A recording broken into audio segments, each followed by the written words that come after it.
Hello students. तो आज हम लोग करंट इलेक्ट्रिसिटी का लेक्चर नंबर 4 स्टार्ट करने जा रहे हैं, जिसमें कि हम लोग कैलकुलेशन ऑफ रेजिस्टेंस के बारे में पढ़ेंगे कि रेजिस्टेंस को कैलकुलेट करते कैसे हैं। बहुत सारे टाइप्स ऑफ क्वेश्चंस फ्रेम किए जाते हैं, तो जितने भी टाइप ऑफ सवाल होते हैं बच्चों, और उस टाइप के अंदर भी कुछ स्पेशल केसेस होते हैं, तो सारे टाइप्स ऑफ क्वेश्चंस और स्पेशल केसेस हम लोग कवर करेंगे सिर्फ और सिर्फ किस टॉपिक पर, कैलकुलेशन ऑफ रेजिस्टेंस पर, ताकि कभी भी आ जाए अगर कैलकुलेट रेजिस्टेंस तो सवाल नहीं छूटना चाहिए कोई भी एग्जामिनेशन में। ठीक, तो चलिए सबसे पहले देखते हैं कि कौन से रेजिस्टेंस का वो फॉर्मूला है जिस पर आज पूरा लेक्चर जो है डिपेंड होगा और कैलकुलेट करने के लिए आता है रेजिस्टेंस। तो हम देखते हैं सबसे पहला, जो पिछले लेक्चर में हम लोग पढ़े हैं, क्या रेजिस्टेंस का एक पहला फॉर्मूला क्या V बटे होता है I, ओम्स लॉ के अकॉर्डिंग, है ना, V इक्वल टू IR। दूसरा था कि factors on which resistance depend, उसमें आया था क्या, रो L बटे A, यह है रेजिस्टिविटी, ये लेंथ और यह है एरिया। तीसरा क्या था कि माइक्रोस्कोपिक लेवल पे तार के अंदर घुस जाओ, जहां पर मास ऑफ इलेक्ट्रॉन हो, चार्ज ऑफ इलेक्ट्रॉन हो, रिलैक्सेशन टाइम हो, ये सब है ना, तार के अंदर घुस करके कैसे मोशन कर रहा है, उसके अंदर देखिए तो ये R बराबर जो रेजिस्टिविटी का फॉर्मूला क्या बन जाता था, ट्रिक याद करिए मेरा क्या था, मैं नीट का एग्जाम देने जा रहा हूं, ठीक है, ये तो ये L बटे क्या है A। तो देखो ट्रिक अगर याद रहेगा ना तो पीछे पेज नहीं पलटाना पड़ता है, रिवीजन कम करना पड़ेगा, जिंदगी भर के लिए पैरामीटर सब फॉर्मूला सब याद, नहीं तो E square tau N A पता नहीं चलता है कि कितना फॉर्मूला है, कौन हम भूले हैं ये भी नहीं पता चलता, कि भूले भी है कुछ की नहीं, ऐसे कभी कुछ नहीं बोलते हैं। ठीक, तो जिन भी बच्चे को अगर कुछ फॉर्मूलास में दिक्कत होता होगा, डायरेक्ट अगर यही वीडियो देख रहे होंगे कि कुछ पैरामीटर्स में बताता हूँ, resistance, conductance, resistivity, conductivity, mobility, current density, इन सारे का बहुत सारे कॉम्प्लेक्स फॉर्मूलेस अगर आपको लगता हो कभी कि मेरे को सर याद करना पड़ता है, मैं भूल जाता हूँ, तो लेक्चर नंबर 3 देख लीजिएगा, यूट्यूब में टाइप करिएगा current electricity lecture 3 physics links. उसके बाद कभी भी आपको रफ कॉपी में प्रैक्टिस नहीं करना पड़ेगा, सब कुछ यहाँ पर सेट हो जाएगा एकदम बढ़िया से। ठीक है, चलिए तो इसमें हम कौन सा फॉर्मूला पर पूरा कैलकुलेट करने जा रहे हैं आज रेजिस्टेंस, वो है ये, इसी का आज पूरा यूज करेंगे इस लेक्चर के अंदर। ठीक है, चलिए शुरू करते हैं। सबसे पहले आप भी लिख लीजिएगा इसको। देखो क्या है, whenever A wire is stretched, एक एक करके टाइप वाइज आएंगे, देखो अभी मैं दिखा रहा हूं, लिखिएगा मत, टाइप वाइज की टाइप 1 में सवाल पूछा जाता है कि find the resistance when A wire is stretched, कि जब एक तार को खींचते हैं, और उसके अंदर जो है ना 3 केसेस हम लोग पढ़ेंगे, केस 1, केस 2, केस 3, और हर टाइप केसेस पर न्यूमेरिकल। यानी कि सबसे पहले हम समझ लेते कि भैया तार खींचेंगे तो क्या होगा, तो उसका पहले कॉन्सेप्ट बता रहा हूं। और देखो जो भी स्टूडेंट वीडियो देख रहे हैं 2 ही चीज़ का तैयारी कर रहे होंगे, या तो बोर्ड्स या तो कंपटीशन का, है कि नहीं। तो मैं दोनों का तरीका बताऊंगा बच्चों कि अगर बोर्ड के स्टूडेंट है तो आप कैसे अप्रोच करोगे, और अगर कंपटीशन के स्टूडेंट है तो आप न्यूमेरिकल को कैसे अप्रोच करोगे। तो कंपटीशन के अगर स्टूडेंट है, नीट जेईई मेंस या एडवांस के, अगर इस पर बेस्ड सवाल आता है, अगर क्या आता ही आता है, प्रीवियस ईयर क्वेश्चन उठाओगे भरा पड़ा है, तो इस तरीका से बताऊंगा कि कलम भी उठाने का जरूरत नहीं पड़ेगा, सवाल देखो खटाक से सिर्फ मार दोगे टिक, लेकिन उसके लिए मेहनत करना पड़ेगा। ठीक, तो जो मेहनत करूंगा उस लाइनिंग्स में बोर्ड हमारा निकल जाएगा, कैसे अप्रोच करना है, कॉन्सेप्ट सीख लेंगे, जो रिजल्ट आएगा उस पर कंपटीशन में सीधे न्यूमेरिकल बनाना है। ठीक, चलिए देखते हैं। तो कॉन्सेप्ट पे पहले चलते हैं कि भाई जब भी तार कभी खींचे ना, स्ट्रेच करे, तो होता है क्या। तो बोलते लेट एक मेरे पास तार है, कॉन्सेप्ट मजबूत होना चाहिए, लेट हमारे पास क्या है, एक तार है, सिलिंड्रिकल शेप जैसे हो गया, तो इसका लेंथ है मान लो L1, इसका एरिया है कितना A1।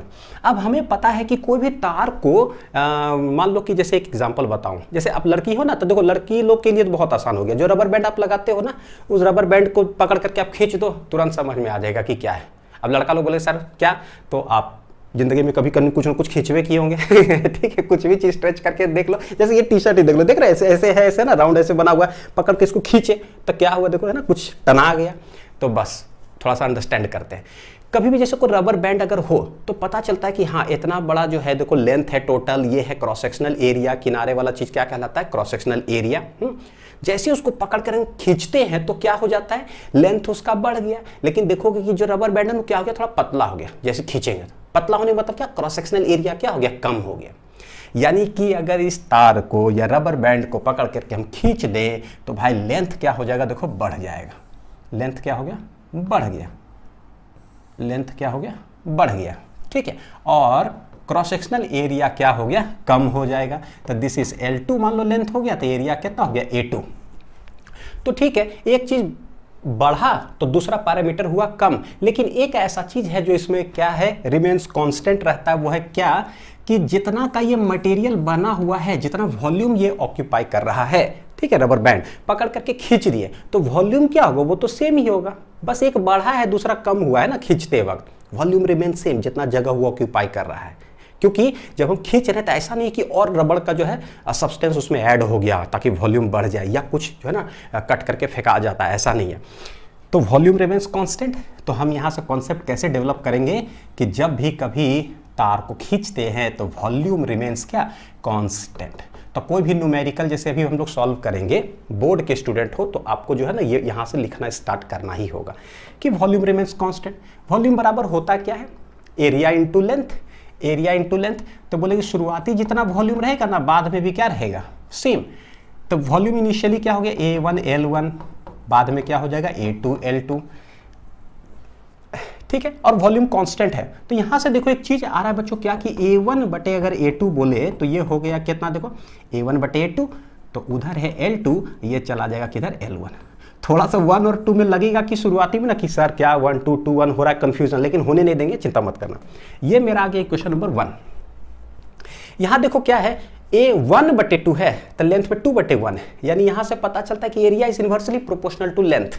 ये क्या है मैं बतलाता हूं, देखो कि जैसे होता है, मान लो यहां है 10, क्या है 10, अगर इसको मैं लिखता हूं कि भैया 2 5 बजाय 10 है, 2 पचे 10, तो अगर बोलेंगे किसी का प्रोडक्ट अगर हो, दो क्वांटिटी का प्रोडक्ट अगर ये चीज जो है कांस्टेंट अगर जब होता है ना, तो अगर आप एक पैरामीटर को अगर बढ़ा दोगे ना तो दूसरा को आपको कम करना पड़ेगा, सच दैट प्रोडक्ट रिमेन्स क्या, कांस्टेंट। जैसे वॉल्यूम होता है एरिया इंटू लेंथ, अगर आप लेंथ को बढ़ा दोगे तो एरिया आपको कम करना पड़ेगा, ये दोनों में इनवर्स रिलेशन होगा, सच दैट वॉल्यूम रिमेन्स क्या, कांस्टेंट, है ना, बहुत बार पढ़े। अब 2 को बढ़ा करके मान लो मैंने कर दिया, मान लो 10 कर दिया, बाप रे बाप, 2 को बढ़ा करके 10 कर दिए, तो 5 को आपको गारंटीड कम करना पड़ेगा। कितना कम करो कि फिर से प्रोडक्ट 10 ही आना चाहिए था, 10 इंटू 1, तो दिख गया कि इसको बढ़ा दिए तो इसको हमने कम किया, सच दैट ये रिमेन्स कांस्टेंट।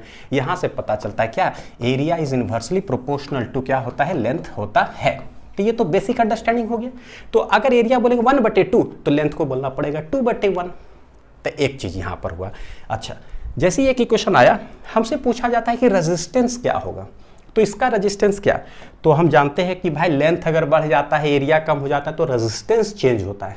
लेकिन तार जिस मटेरियल से बना हुआ है, ठीक है, मटेरियल तो मेरा सेम है, सेम मटेरियल है, तो उसके अंदर यूनिट वॉल्यूम का जो रेजिस्टेंस होगा, जिसको हम लोग क्या कहते हैं, रेजिस्टिविटी, यूनिट वॉल्यूम का जो रेजिस्टेंस होगा उसको हम लोग क्या कहते हैं, रेजिस्टिविटी, रेजिस्टिविटी रिमेन्स सेम, ठीक है।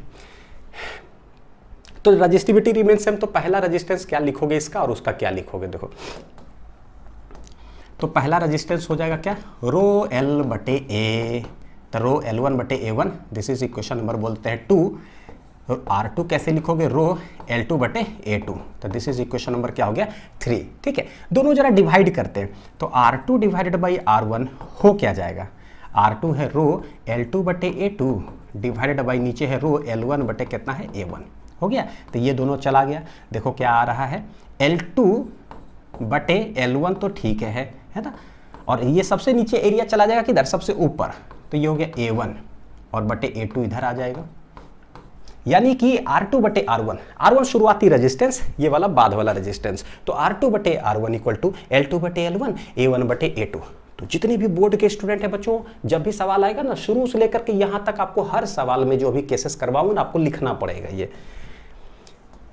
तो ये R2 बटे R1 मेरे पास कुछ आया है, जिसमें लेंथ का रेशियो भी है और एरिया का भी रेशियो है, A1 बटे कितना है A2, ये हो गया। तो दिस इज इक्वेशन नंबर कितना हो गया मेरे पास 4। अगर इसको याद करने का मैं ट्रिक बताऊं तो हर चीज का जो है ना ट्रिक देखो जरा कैसे कैसे दिमाग में रखेंगे। बोले भाई रेजिस्टेंस होता है रो एल बटे ए, रो एल बटे ए, खाली हमने रेशियो ही तो किया है, तो R2 लिखेंगे तो यहाँ क्या लिखोगे L2, तो 2 2 2 है ना, यानी कि resistance directly proportional to length, inversely proportional to area होता है। तो देखो जैसे कैसे R2 लिखे तो इसके ठीक सामने क्या है L2, तो नीचे क्या है A2, यानी कि ठीक है। अच्छा, अगर R1 लिखेंगे तो सामने L1, पलट करके है A1 होगा, तो देखो R1 तो L1 सामने सामने, अच्छा डायरेक्टली, और पलट करके एरिया, यानी कि समझ में आ गया। तो रेजिस्टेंस का जब रेशियो लिखेंगे तो रटने की जरूरत है ही नहीं। L डायरेक्टली प्रोपोर्शनल होता है, तो 2/1 तो 2/1 एरिया भैया पलट करके ये दोनों एक्सप्रेशन हो गया। अब इसी को यूज करेंगे हम हर जगह पर, ताकि इतना हमको बार बार ना लिखना पड़े, लेकिन आपको लिखना होगा अगर आप बोर्ड के स्टूडेंट हो तो। अब आते हैं, लिखो जरा गया type number 1, find resistance when A wire is stretched. तो जब भी वायर स्ट्रेच, 4 इक्वेशन हमने छाप लिया 4 इक्वेशन हमने छाप लिया क्योंकि तार को खींचा गया। तो हम क्या बोलेंगे, फ्रॉम इक्वेशन 4 हमारे पास है कि नया रेजिस्टेंस डिवाइडेड बाय पुराना रेजिस्टेंस जो है वो होता है L2/L1 और ये हो जाता है A1/A2। ये हो गया इक्वेशन नंबर कौन सा था, 4। बोलता है क्या सवाल के अंदर ना सिर्फ यही दिया रहता है कि ओनली लेंथ इज गिवन, सिर्फ लेंथ दिया हुआ, एरिया नहीं दिया हुआ है। मैं आपको जरा सवाल दिखा देता हूं, अभी लिखना मत, यहां पर आप आओगे। A wire is stretched to thrice its original length, then its resistance becomes कितना टाइम्स। तो इसमें तो एरिया के बारे में बोला ही नहीं, सिर्फ लेंथ के बारे में बोला है। तो हम क्या करेंगे, बोले देखो if only length is given in A question, तो मेरे पास जो रेजिस्टेंस का है ना उसमें लेंथ भी है और एरिया भी है, तो सिर्फ लेंथ चाहिए, एरिया हटाओ। तो एरिया हटाएंगे कहाँ से, तो एक पहला रिलेशन मेरे पास आया हुआ था, देखो पहला रिलेशन मेरे पास आया हुआ था बच्चों, क्या कि भाई लेंथ और एरिया आपस में कैसा होता है, इन्वर्स रिलेशन होता है। तो हमको लेंथ है, एरिया नहीं चाहिए, तो एरिया के जगह पर हम क्या सब्सटीट्यूट कर सकते हैं, ये तो भाई फिर से सब्सटीट्यूट कर देंगे तो क्या हो जाएगा, समझ में आ रहा है, ठीक है। तो मैं इक्वेशन नंबर 1 से सब्सटीट्यूट करूंगा, किसमें, 4 में। देखते हैं तो बोलेंगे क्या, फ्रॉम 1 जो है मेरे पास क्या है कि भैया A1/A2 जो होता है ना वो है L2/L1, L2 कहता है L1, तो पुट कर दो इसमें। तो ये मेरे पास आ जाएगा R2/R1 equal to L2/L1 into A1/A2 के जगह पर सब्सटीट्यूट कर देंगे L2/L1। तो देखो क्या हो जाएगा, L2 ये हो जाएगा L2 का होल स्क्वायर, ये भी L1 का होल स्क्वायर, यानी L2/L1 का हो गया मेरे पास कितना, होल स्क्वायर। तो दिस इज R2/R1, ये R2/R1 इक्वल टू L2/L1 का होल स्क्वायर। यानी यहां से एक चीज समझ में आ रहा है बच्चों, क्या कि भाई 2/1, तो ये भी 2/1 है, यानी क्या है, डायरेक्टली प्रोपोर्शनल। तो क्या मैं यहां पर कुछ लिख सकता हूं क्या कि रेजिस्टेंस डायरेक्टली प्रोपोर्शनल टू क्या हो गया भैया, L²। बोलोगे सर अभी आप पढ़ा रहे थे यार पिछले लेक्चर से कि R इक्वल टू ρL/A होता है, कि resistance is directly proportional to L। भाई अभी L² कैसे हो गया, ये तो गड़बड़ हो गया है ना। समझने की कोशिश करना, क्योंकि देखो पता है इतने साल पढ़ाए बच्चों, तो बच्चों का डाउट आता है और आना भी चाहिए, क्योंकि मेरे को भी डाउट आता है ना कि यार डायरेक्टली प्रोपोर्शनल टू L² कैसे हो गया। ये क्या है, एक कंडक्टर है जिसका लेंथ है L, क्रॉस सेक्शनल एरिया है A, तो रेजिस्टेंस होगा क्या, ρL/A। लेकिन जब तार को खींच देंगे ना, तो ये प्रोपोर्शनल क्या हो जाता है, L² के। क्यों, क्योंकि सवाल में सिर्फ लेंथ दिया है, इसीलिए। एक्चुअली प्रोपोर्शनल होता है लेंथ और एरिया, इधर भी है, दोनों है, लेकिन उसको हटा के लेंथ लिखते हैं ना तो L² के प्रोपोर्शनल हो जाता है। यानी कि मस्त हो गया ना, L के प्रोपोर्शनल तो भैया L² हो गया। तो लिखो कैसे, 1/2 तो ये 1/2, 2/1 तो 2/1, यानी कि ठीक है, लिख लीजिए पूरा। सवाल बनावे, देखिए जरा कितना मस्त। अब यही सवाल अगर बोर्ड में आएगा तो इक्वेशन नंबर वहां से चालू करना पड़ेगा, वॉल्यूम कांस्टेंट, तो A1L1 equal to A2, equation 1 लिखोगे, 2 3 4 तक लिखोगे, रेजिस्टेंस का रेशियो आ गया, फिर सब्सटीट्यूट करोगे ताकि फुल मार्क्स मिले।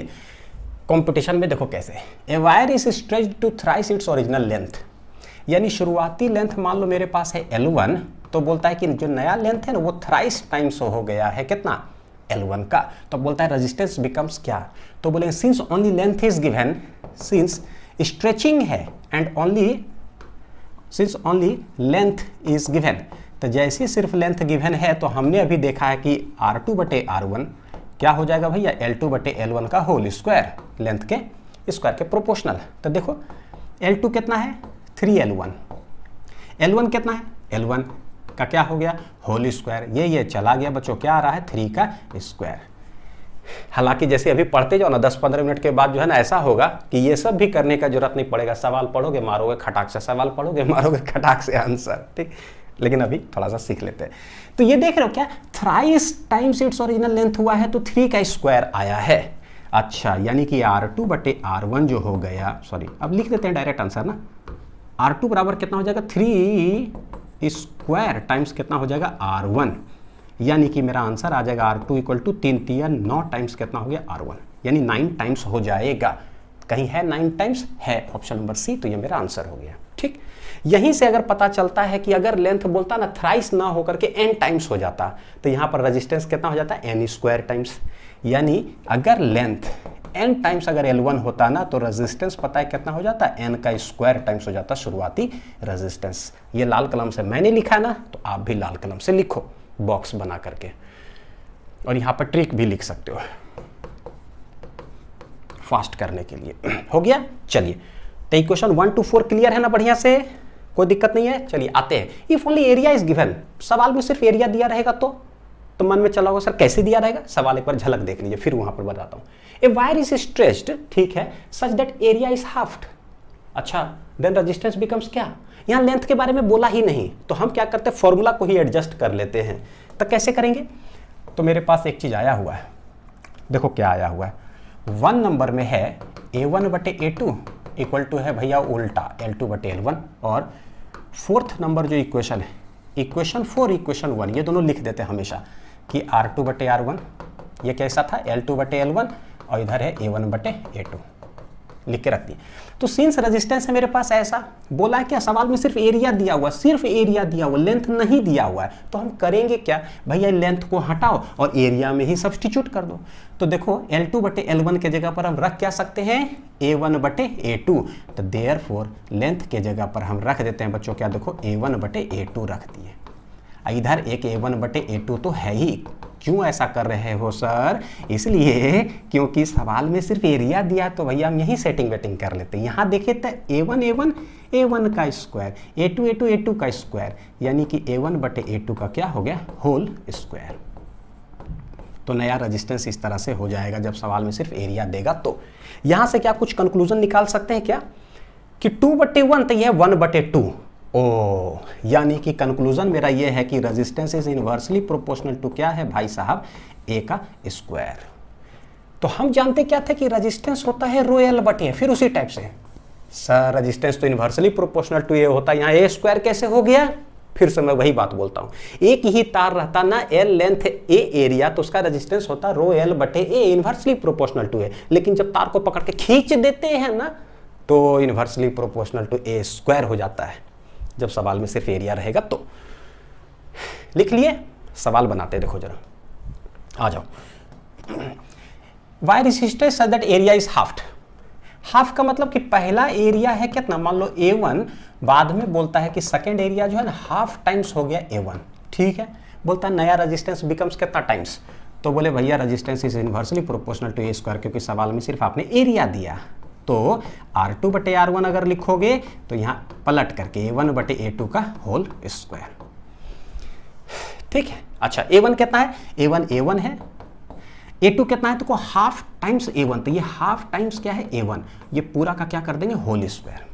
अब यहीं पर दिमाग लगाते हैं, अगर एरिया बोलता हाफ नहीं हुआ, यानी 1 बटे 2 टाइम्स नहीं हुआ, बोलता 1 बटे n टाइम्स हुआ, तो यहाँ पर रखते 1 बटे n टाइम्स A1, तो ये देखो 2 किधर चला जाएगा ऊपर, तो हो जाएगा 2 का स्क्वायर, यानी n रहेगा तो n का स्क्वायर हो जाएगा, ठीक। तो ये A1 गया, तो ये हो जाएगा 2 गया ऊपर, तो ये हो गया 2 का स्क्वायर, यानी कि R2 जो हो जाएगा 2 स्क्वायर टाइम्स हो जाएगा R1, यानी R2 यहाँ बच्चों कितना आ रहा है, 2 दूनी 4 टाइम्स कितना है R1, देखो 2 दूनी 4 टाइम्स R1, तो 4 टाइम्स हो जाएगा।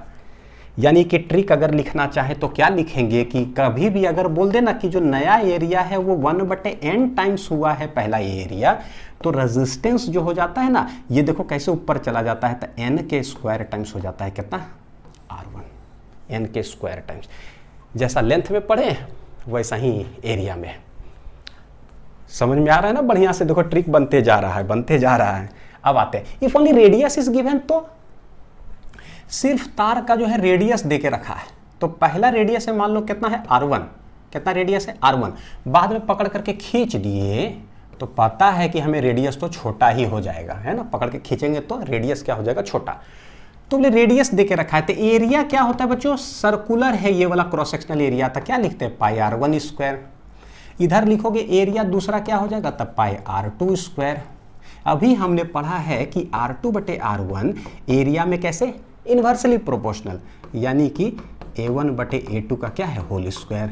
A1 जरा रख करके देखो क्या आ रहा है, पाई R1 स्क्वायर है, क्या है A1 पाई R1 स्क्वायर, A2 कितना है पाई R2 स्क्वायर, तो ये टोटल का क्या है देखो जरा होल स्क्वायर, जो एरिया है रख दिए, एरिया है रख दिए,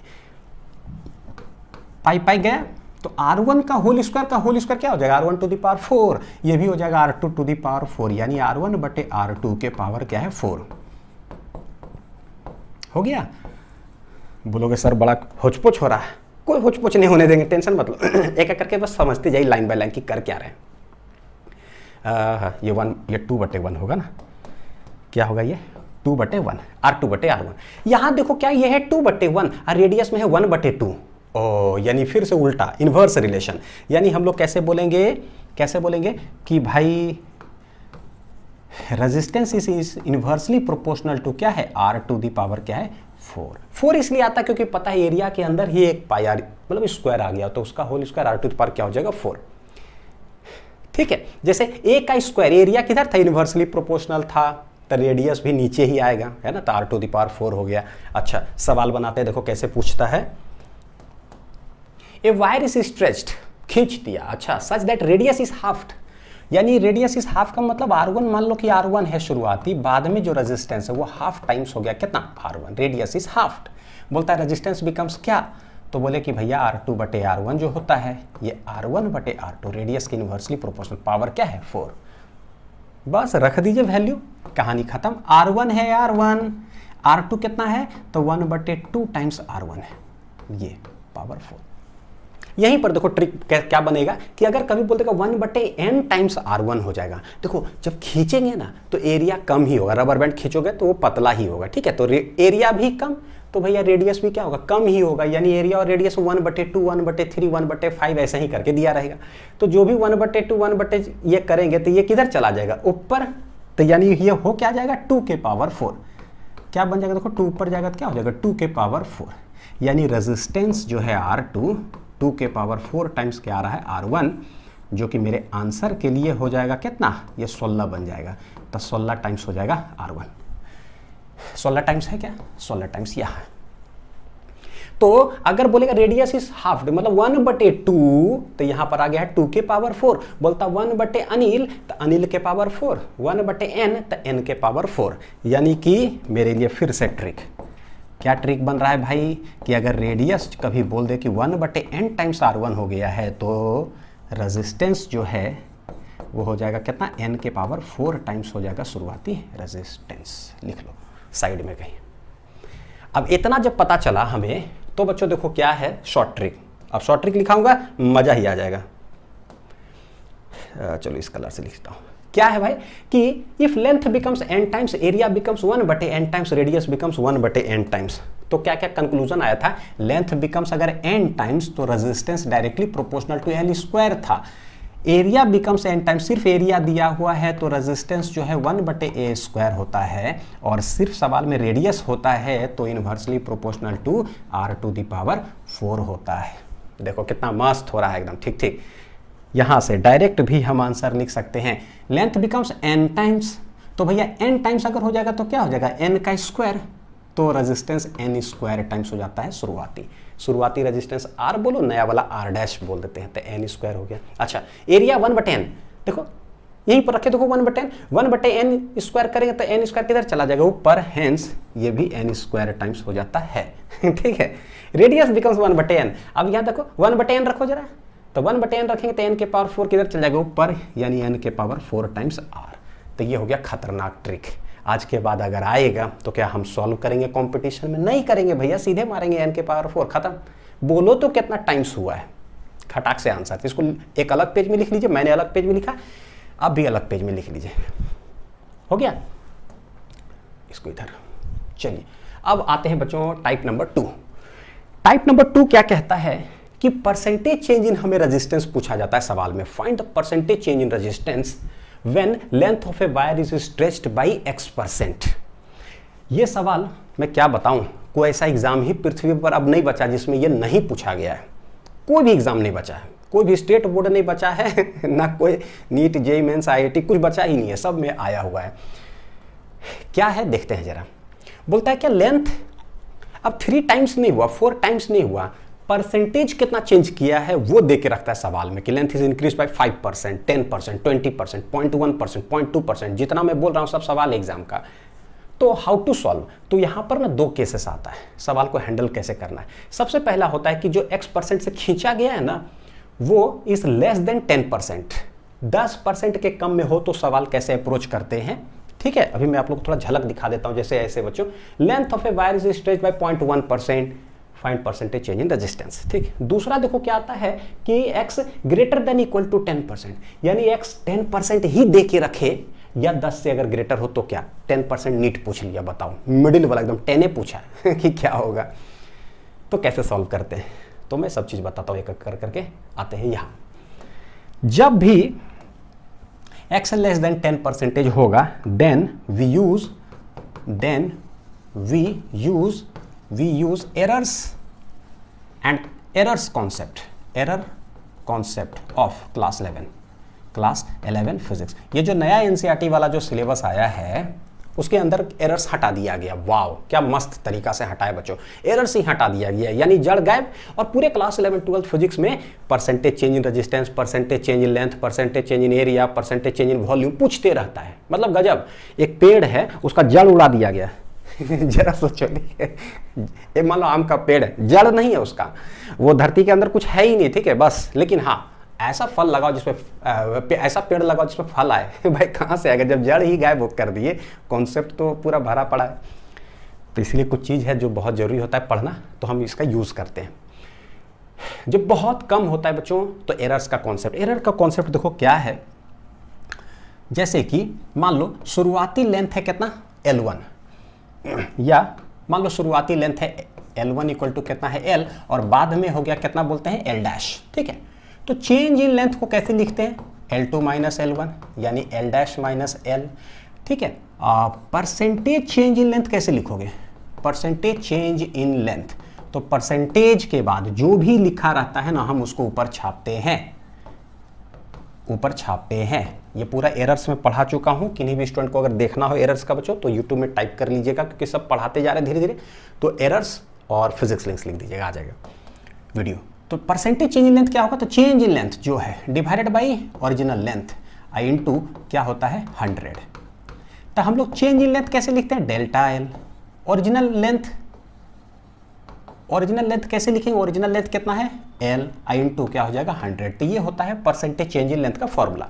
तो बोलेगा परसेंटेज चेंज इन रेजिस्टेंस, तो क्या हो जाएगा delta R divided by original I into क्या हो जाएगा 100, है ना। ये तो ये है कि कभी भी दिया हुआ हो तो इसका मतलब क्या है। अच्छा देखते, तो एरर्स का कॉन्सेप्ट क्या होता है अभी यूज करते हैं कि कभी भी कोई क्वांटिटी अगर हो x, ये दे के रखा है a square B Q divided by मान लो c टू द पावर 4, तो कैसे निकालते थे परसेंटेज वाला, तो बोलते परसेंटेज चेंज इन जो x होगा तो डेल्टा x बटे x into 100 equal to a का स्क्वायर है तो 2 आगे आ जाता था, है ना। तो 2 टाइम्स क्या परसेंटेज चेंज इन a, तो डेल्टा a बटे a into 100 plus B Q, तो भैया 3 टाइम्स क्या हो जाएगा परसेंटेज चेंज इन b, और जो भी नीचे भी डिवाइडेड हो, लेकिन सिंस एरर्स का कॉन्सेप्ट यूज कर रहे तो वो प्लस ही हम लोग लिखते हैं। तो ये कितना देखो c के पावर 4 है तो ये आ जाएगा प्लस 4 टाइम्स डेल्टा c अब बटे c इंटू क्या हो जाएगा 100। तो ये लिखने का हमारा तरीका होता था। अब हम बोल रहे हैं क्या यहां पर क्या है भाई कि वायर को पकड़ करके खींच दिया गया है और लेंथ देके रखा है सवाल में, खींच दिया गया है और लेंथ देके रखा है सवाल में। अभी जस्ट पढ़ें कि जब खींचता है तो लेंथ हो, एरिया हो, रेडियस हो। जब खींचता है लेंथ हो और directly proportional to L square. ठीक ठाक है ना, लिख लीजिए इसको, मैं हट जाता हूं बच्चों, है ना, लिख लीजिए कि जब भी खींच दिया गया, जब भी क्या कर दिया गया खींच दिया गया और लेंथ सवाल में हो,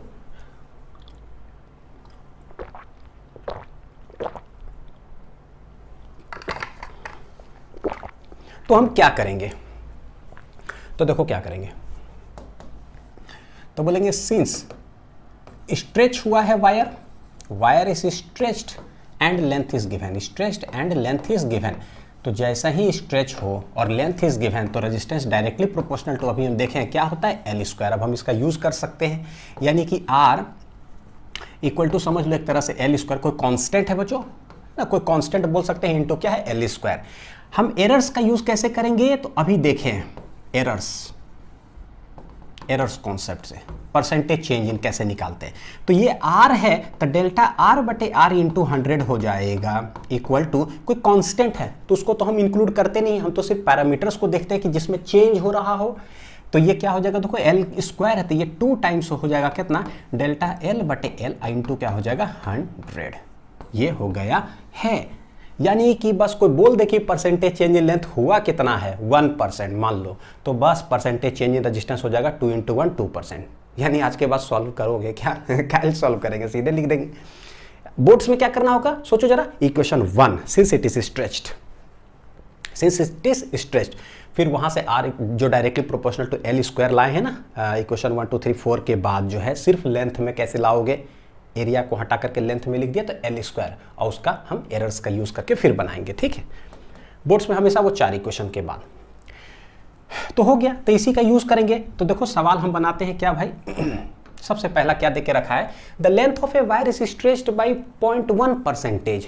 तो बोलेंगे सिंस 0.1% इज लेस देन है क्या 10%, तो कौन सा कॉन्सेप्ट यूज होगा, एरर्स का। और लेंथ इज गिवन, फिर से बोलेंगे कि स्ट्रेच हो रहा है and length is given, stretched and length is given. तो भैया कैसे बनाते हैं, तो डेल्टा आर बटे आर इंटू 100 इक्वल टू कितना टाइम्स, तो बच्चों R directly proportional to L square है ना, तो 2, तो यानी वही आना है, तो 2 डेल्टा एल बटे एल इंटू 100। तो क्या करेंगे, दे के रखा है length of a wire is stretched by कितना 0.1%। तो ये परसेंटेज है, तो ये परसेंटेज के फॉर्म में लिखा हो कितना परसेंटेज है, तो वो वैल्यू कितना 0.1, तो सिर्फ यहाँ क्या लिखेंगे 0.1, क्योंकि परसेंटेज में वो लिखा हुआ है कि इतना परसेंटेज, तो वो परसेंटेज है कितना 0.1 वैल्यू का है, तो ये कितना आ जाएगा देखो 0.2%। तो डेल्टा आर बटे आर इंटू 100 ये हो जाएगा 0.2%, मतलब अगर है ना आंसर में लिखना चाहे तो कितना परसेंट हो गया 0.2%। देखिए कितना आसान है, कितना आसान, एकदम सिंपल हो गया। अब इसी में जो केस 2 है हमारा वो क्या है, देखो जरा कि व्हेन x ग्रेटर देन और इक्वल टू 10% हो, तो कि यानी बोलेगा कैसे सवाल, देखो कि the length of a wire is stretched by 20% या 10% 40%, तो कैसे find the percentage change in resistance. तो इसका बनाने का बच्चों तरीका अलग होता है, तो मैं फिर से 2 तरीका आप लोग को सिखाऊंगा, बाय कॉन्सेप्ट सिखाने वाला हूं और दूसरा है कि बाय शॉर्ट ट्रिक, ठीक है। कॉन्सेप्ट बिल्डिंग के लिए और बोर्ड्स के लिए होगा, और ट्रिक है भाई बस, है ना, वो 1 लाइन 2 लाइन में कैसे खटाक से आंसर मारेंगे उसका है। देखो देखते हैं, तो ग्रेटर देन इक्वल टू 10%, तो ये बाय कॉन्सेप्ट क्या है, डिटेल्ड मेथड। पता है बच्चों पूरा फिजिक्स हम लोग ऐसे ही करते हैं, जहां लेंदी हुआ तो उसका व्यवस्था अलग से हो जाता है। देखो length of a wire is stretched by 20% का मतलब क्या, कि शुरुआती लेंथ है मान लो कि L, तो भैया बाद में जो नया लेंथ होगा कितना होगा, तो कैसे करते हैं, स्ट्रेच्ड बाई 20%। बाई 20% का मतलब होता है कि पहले जितना है उसमें से वो ऐड हो गया। जैसे मान लो मेरा सैलरी इस महीना का 10,000 रुपया है, बोलेगा कि my salary is increased by 2,000 rupees, by 2,000, तो अगला महीना मेरे को कितना पैसा मिलेगा सोचो, तो बोले 10,000 जितना है वो तो मिलेगा ही, बाई 2,000 रुपीज़ का मतलब हुआ कि उतना और जुट जाएगा, तो 10 + 2 कितना हो जाएगा 12,000 रुपया मिलेगा अगला महीना, ठीक है। ये तो इसको अभी था L, बाद में कितना हो जाएगा, तो बोले L प्लस जुटेगा कितना 20%, तो किसका 20%, वही जितना है मेरा सैलरी, तो प्लस 20% ऑफ क्या हो जाएगा L। तो इसको सॉल्व करते हैं, L प्लस 20% का मतलब होता है कि बटे 100 इंटू L, तो 20 25 100, यानी कि L प्लस L बटे 5, आंसर कितना आ जाएगा 5 का 5 और 1 हो जाएगा कितना 6 बटे 5 L, यानी कि नया जो लेंथ हो जाएगा वो हो जाएगा कितना 6 बटे 5 टाइम्स L। मेथड बहुत है बनाने के बच्चों, ये जो बता रहा हूँ ये है, इसके अंदर भी कुछ होता है लेकिन कोई नहीं, पहले इसको देखते हैं जरा, ठीक। तो L1 equal to L, L2 equal to इतना, तो L1 और L2 निकल गया, हमसे पूछता है क्या, find percentage change in resistance, find percentage change in resistance, लिख लिए। तो बोलेंगे क्या कि L1 और L2 पता है बच्चों, हमें जब रेजिस्टेंस लिखना होगा तो शुरुआती कितना रेजिस्टेंस है रो L बटे A, तो भाई एरिया कितना है, तो बोलेंगे लेट एरिया है कितना A है बाद में एरिया जो है वो होगा कितना एरिया होगा, तो हम लोग जानते हैं कि सिंस वॉल्यूम रिमेन्स कांस्टेंट, फिर देखो वहीं जाएंगे, सिंस वॉल्यूम रिमेन्स क्या है, कांस्टेंट, तो भाई जानते हैं कि A1 L1 equal to A2 कितना है L2, हेंस A2 देखो A1 है A, L1 है L, बाद वाला एरिया हमें नहीं पता, L2 कितना है 6/5 टाइम्स L, वही जो इक्वेशन 1 नहीं था वही यूज कर रहे हैं। तो ये L चला गया तो एरिया देखो कितना आ जाता है, ये तो हो जाएगा 5/6, तो 5/6 टाइम्स क्या हो जाएगा A। यानी देखो कि कितना अच्छा बात है। लेंथ और एरिया कैसे होता है, इनवर्सली प्रोपोर्शनल।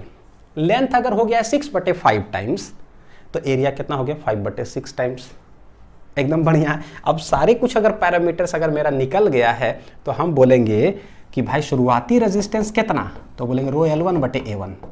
देखना कि कितना लेंदी होता है बच्चों, है ना, डिटेल्ड मेथड जो है जो कॉन्सेप्ट से बनता है, जो कि है रो L कितना है A, बाद वाला रेजिस्टेंस है कितना, रो L2 कितना है A2। तो रो L2 कितना है, L2 था 6/5 टाइम्स कितना है L, A2 कितना है 5/6 टाइम्स कितना है A, होगा क्या, ये 6 चला जाएगा किधर ऊपर, तो 6 6 36, 5 आएगा नीचे, यानी कि 5 5 25, तो देखो 36/25 टाइम्स, और ये है रो L/A पैरामीटर रहेगा। हमको परसेंटेज चेंज इन रेजिस्टेंस निकालना है, तो पहले R1 R2 सब तो चाहिए, तो यहाँ पर आ रहा है रो L/A को क्या लिख सकते हैं R1, यानी क्या है भाई मेरे लिए बन गया 36/25 टाइम्स क्या हो गया R1, तो जो नया रेजिस्टेंस आया है वो इतना आ गया है। तो R1 कितना है, R1 R1 है, तो R2 कितना है इतना टाइम्स, तो परसेंटेज चेंज इन रेजिस्टेंस कैसे लिखोगे, तो देखो कैसे लिखेंगे, परसेंटेज चेंज इन रेजिस्टेंस कैसे सॉल्व होगा, तो बोलेंगे delta R divided by original resistance, original कितना है R1 I इंटू 100, ठीक है। डेल्टा R मतलब चेंज हो जाएगा final minus initial divided by initial I into 100। R2 कितना है भाई, ये आया है मेरा 36/25 टाइम्स R1 आया, minus R1 divided by R1 I into क्या है 100। ऊपर देखो अगर R1 में कॉमन ले लूं तो क्या आ जाएगा 36/25 माइनस 1 डिवाइडेड बाई क्या है R1 I इंटू 100। ये कितना आएगा, R1 चला गया, 36 में से 25 कितना हो जाएगा बच्चों 11, तो 11/25 इधर बचेगा इंटू 100, 25 चौक 100, तो 11 चौक कितना आ रहा है 44%, यानी कि परसेंटेज चेंज इन रेजिस्टेंस कितना होगा 44%। तो ये है तरीके से सवाल को सॉल्व करने का, जिसमें 1 2 3 4 5 लाइन इधर ठीक है, 6 7 8 9 गिनते चले जाओ, है ना, तो भाई कितना लाइन है, बाप रे बाप, इतना भयानक तरीके से जो है सवाल को सॉल्व किया जाता है। तो बोर्ड्स में अगर आएगा ना तो आपको इसी रास्ते सॉल्व करना पड़ेगा। तो कॉन्सेप्ट मेरा क्लियर।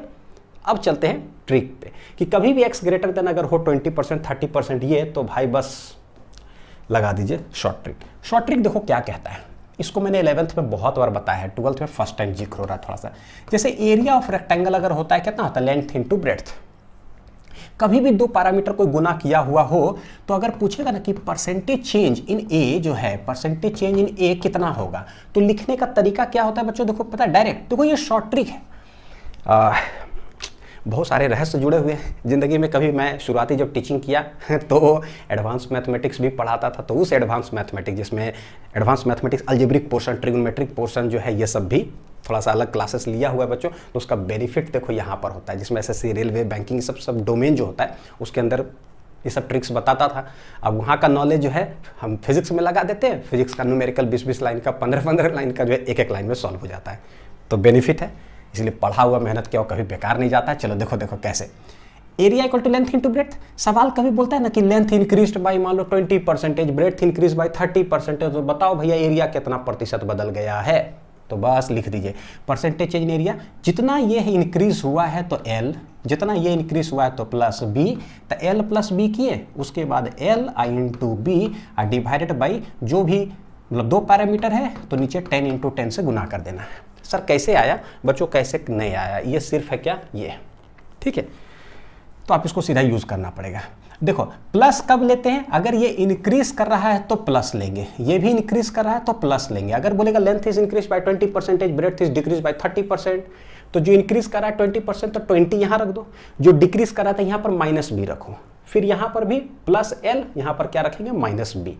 समझ में आ गया? इंक्रीमेंट के लिए प्लस, इंक्रीमेंट के लिए लेना है पॉजिटिव वैल्यू, और डिक्रीमेंट अगर हो रहा हो तो नेगेटिव वैल्यू, डिक्रीमेंट के लिए नेगेटिव वैल्यू। तो देखो मैं इसका कैसे यूज करता हूं। मेरे लिए जो है ना लेंथ जब इंक्रीज, मतलब वायर इज स्ट्रेच्ड, वायर क्या हो रहा है भाई, स्ट्रेच हो रहा है, and length is given, and length is given. तो अभी हमने देखा है कि भाई आर डायरेक्टली प्रोपोर्शनल टू क्या होता है, एल स्क्वायर होता है।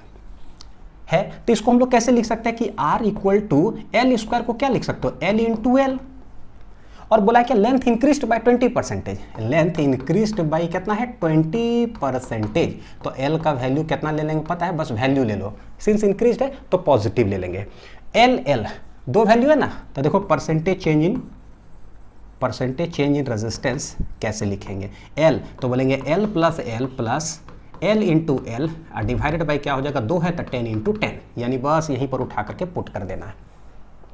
कितना है, एल है 20, तो बोलेंगे भैया 20 plus 20 into 20 divided by 10 into 10। विश्वास नहीं करोगे, आंसर आ गया है 44% आ भी गया। तो ये जो चला गया, देखो 2 दूनी 4, तो 20 20 40, 4 कितना हो गया 44%। अब हमको बता दो बच्चों कि कोई भी स्टूडेंट अगर नीट हो, जेईई मेंस हो या आईटी हो या कोई भी कॉम्पिटिशन प्रिपरेशन कर रहे हो, यही सवाल अगर आएगा तो कोई भी स्टूडेंट उस तरीके से बनाओगे क्या, नहीं बनाओगे। कोई भी नहीं चाहेगा कि वैसे बनाए, मारेंगे धड़क से। आप सोचो ये बनाने में कितना देर लगेगा, ये लाइन भी लिखने की जरूरत ही नहीं है भैया, पता है 20%, तो 20 20 20 20 40 हो गया, बस ये वाला कैलकुलेट किए, 2 दूनी 4 44% खटाक से आंसर।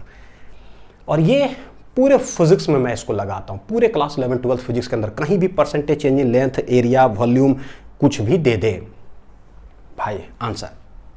ठीक है, तो ये हो गया बनाने का तरीका, तो ऐसे ही यूज करिएगा। चलिए टाइप नंबर 3 आते हैं। क्या है टाइप नंबर 3 कि when current is flowing in parallel direction of length of cylinder.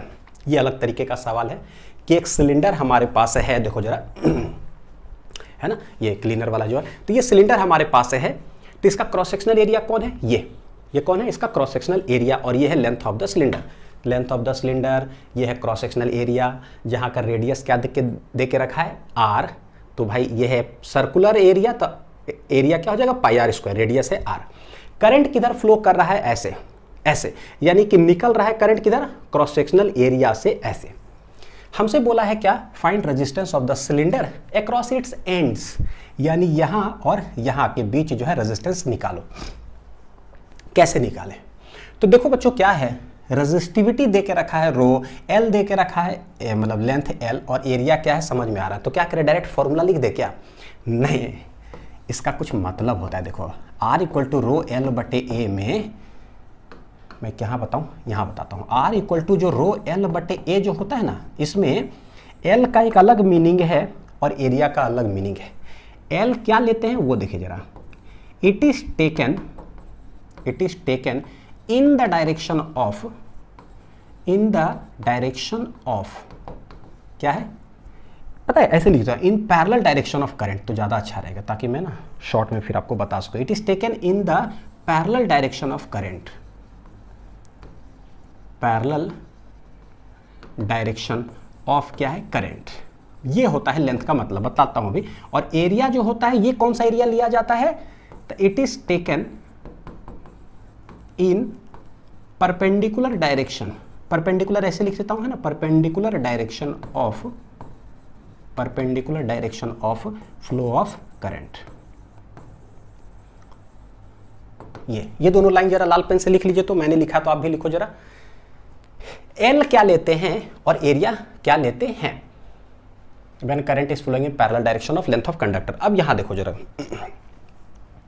कि भाई कोई भी जैसे कि सिलिंड्रिकल इस तरह से है ना, ये सॉलिड सिलेंडर है बच्चों, कैसा है, सॉलिड सिलेंडर है, ठीक है। तो जब भी मेरे को करंट दे के रखता है कि आई करंट फ्लो कर रहा है, तो हम क्या लेते हैं, जब करंट डेंसिटी मैंने पढ़ाया था टॉपिक, तो वहां पर बताया था कि भाई करंट डेंसिटी क्या होता है, करंट फ्लोइंग थ्रू मतलब पर यूनिट एरिया। तो ये एरिया लेना कौन सा था, परपेंडिकुलर एरिया लिया जाता है कि जिधर करंट फ्लो कर रहा है ना उसके ठीक परपेंडिकुलर में कौन सा एरिया है। अगर वो टिल्टेड एरिया हो तो सबको हटा करके हम क्या करते थे, परपेंडिकुलर लेते थे हमेशा। तो एरिया तो भैया करंट के परपेंडिकुलर ही होगा वो एरिया।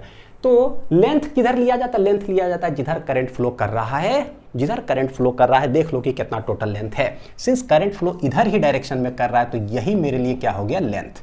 तो रेजिस्टेंस का फॉर्मूला बच्चों पता है कैसे लिखेंगे, रो एल हो गया पैरेलल, एल क्या हो गया पैरेलल, और एरिया क्या हो जाता है perpendicular, parallel to the direction of flow of current, और ये है क्या है, perpendicular to the flow of current. तो करंट फ्लो कर रहा है ऐसे, तो कितना जो है ना, कौन सा क्रॉस सेक्शनल एरिया है डायरेक्शन ऑफ करंट के परपेंडिकुलर जिससे कि करंट फ्लो कर रहा है। तो देखो दे के रखता है जरूर कि ऐसे दे के रखा है, आई फ्लो कर रहा है। तो इसका क्या मतलब है कि बस एक एक्सिस पर ही एक ही तार टाइप का है, पतला सा ऐसे आई फ्लो कर रहा है, क्या ये मतलब है क्या, नहीं। एक ऐसे बना हुआ है ना आई, इसका मतलब है कि ये जितना क्रॉस सेक्शनल एरिया सॉलिड है ना पूरा भरा हुआ है, पूरा से करंट जा रहा है, ये पूरा से, यानी कि ये जो आई एक लाइन बनाया हुआ है ना, इट इज फ्लोइंग थ्रू कितना, पूरा क्रॉस सेक्शनल एरिया से करंट कितना जा रहा है, आई जा रहा है, भरा हुआ है पूरा, इसीलिए ऐसा है। तो देखो मेरे लिए क्या बन जाएगा, तो अब तो बहुत आसान हो गया, रेजिस्टेंस बराबर रो एल पैरेलल एरिया परपेंडिकुलर, ये हो गया शॉर्ट में लिखने का। तो रो रेजिस्टिविटी रो है इसका, लेंथ कौन हो गया एल, क्योंकि इसी डायरेक्शन में करंट फ्लो कर रहा है तो एल हो गया, एरिया परपेंडिकुलर, तो करंट के ठीक परपेंडिकुलर सॉलिड है तो कितना हो जाएगा पाई आर स्क्वायर, तो पाई कैपिटल आर स्क्वायर, तो ये हो गया आर बराबर। मैंने कॉन्सेप्ट सही होना चाहिए कि कैसे करेंगे, ठीक है। यहां पर मैं लिख दूं कि इट इज सॉलिड सिलेंडर। कौन सा सिलेंडर है भैया, सॉलिड सिलेंडर है। पहला सवाल हो गया बच्चों, टाइप नंबर 3 आते हैं, देखो जरा ये सवाल फिर से उसी टाइप का सवाल है, देखो जरा, find resistance of the cylinder. लेकिन ये जो पार्ट है ना ये है हॉलो, ठीक है, कोएक्सियल सिलेंडर नहीं होता है कि एक अंदर खाली, तो मटेरियल एक्चुअली कहाँ है, मटेरियल यहाँ है, मटेरियल कहाँ, इतना दूर में जो है ना मटेरियल भरा हुआ है, और करंट देखो दे के रखा कि करंट फ्लो कर रहा है, एक है आई, एक लाइन देने का मतलब क्या है कि भैया पूरा जो मटेरियल है ना उससे पूरा फ्लो कर रहा है। तो जैसे ये दिख रहा है यहाँ पर, तो इस साइड दिख रहा होगा इतना अंदर का कुछ गोल ऐसे लग रहा है, नहीं ये खाली है, तो करंट यहाँ पर कैसा दिया हुआ है, ये जो दिख रहा है एरिया, यहाँ से समझो पूरा जो है ना करंट फ्लो कर रहा है, वो टोटल का वैल्यू क्या है आई, ठीक है। हम क्या जानते हैं, रेजिस्टेंस का फॉर्मूला क्या होता है भाई, R equal to rho L parallel divided by area perpendicular, ठीक है। एल पैरेलल, तो जिधर करंट फ्लो कर रहा है उसी डायरेक्शन में टोटल लेंथ कितना है, तो टोटल लेंथ है एल, तो यानी कि रो एल, तो ठीक है। एरिया ही हमेशा चेक किया जाता है कि जो एरिया से फ्लो कर रहा है ना परपेंडिकुलर एरिया जो है, क्या वो एरिया कांस्टेंट है कि वेरिएबल, तो कहीं नहीं है। अगर कांस्टेंट है और परपेंडिकुलर है तब तो सीधे लिख दो आंसर आ जाता है, लेकिन अगर वेरिएबल हो तो पता है फिजिक्स में करना क्या होता है, इंटीग्रेशन सीधे। एरिया परपेंडिकुलर, कौन सा एरिया से करंट फ्लो कर रहा है, तो बोले भैया इतने एरिया है, ये वाला, ये यही एरिया से फ्लो कर रहा है, अंदर ये वाला क्या है हॉलो, तो कैसे बोलेंगे, तो टोटल क्रॉस सेक्शनल एरिया कितना है भैया, टोटल, तो टोटल बड़ा वाला का रेडियस है बच्चों R2, बड़ा वाला का रेडियस कितना है R2, छोटा वाला का रेडियस है R1, तो बोलेंगे कि पूरा हो जाएगा पाई R2 स्क्वायर में से छोटा वाला एरिया पाई R1 स्क्वायर क्या कर दो, माइनस कर दो, जो कि इसके अंदर से करंट फ्लो नहीं कर रहा है, तो कौन सा हो जाएगा पाई R2 square minus pi R1 square, ये हो गया मेरा आंसर। तो rho l divided by pi common ले लेते हैं, R2 स्क्वायर माइनस कितना हो जाएगा R1 स्क्वायर, तो दिस इज रेजिस्टेंस। तो ये जो देखो रेजिस्टेंस आया है, इसके अंदर जो ये एरिया है बच्चों, ये कैसा है, कांस्टेंट है, क्या है कांस्टेंट, क्योंकि रेडियस R1 और R2 सब क्या है कांस्टेंट। तो देखो कांस्टेंट अगर आता है तब तो बड़ा बढ़िया, कांस्टेंट अगर आता है तो बहुत अच्छा है, जो रेजिस्टेंस आया सो आया, बहुत अच्छी बात है। लेकिन चलते हैं जरा नेक्स्ट टाइप पर, ठीक है, थोड़ा और अच्छे लेवल का सवाल पे। टाइप नंबर 4 कि when current is flowing in perpendicular direction of length of cylinder.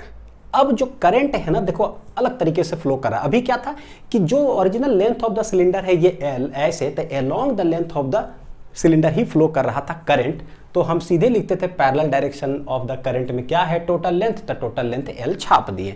अब क्या है, लेंथ है ऐसे, करंट ऐसे फ्लो नहीं कर रहा, करंट अब लेंथ के परपेंडिकुलर डायरेक्शन में फ्लो कर रहा है। देखो ये लेंथ है ऐसे, इसके परपेंडिकुलर डायरेक्शन देखो ऐसे ऐसे ऐसे ऐसे ऐसे ऐसे, तो पूरा along the length of the cylinder जो है वहां पर, ठीक, उसके परपेंडिकुलर डायरेक्शन में टोटल करंट फ्लो कर रहा है।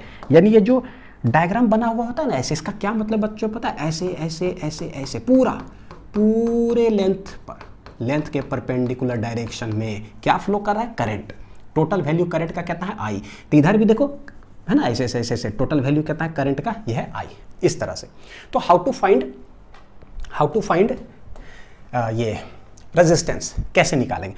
तो बोले भाई देखो रेजिस्टेंस जो होता है वो होता है क्या, रो एल बटे ए, लेकिन पॉइंट टू बी नोटेड, बहुत कुछ इसके अंदर है।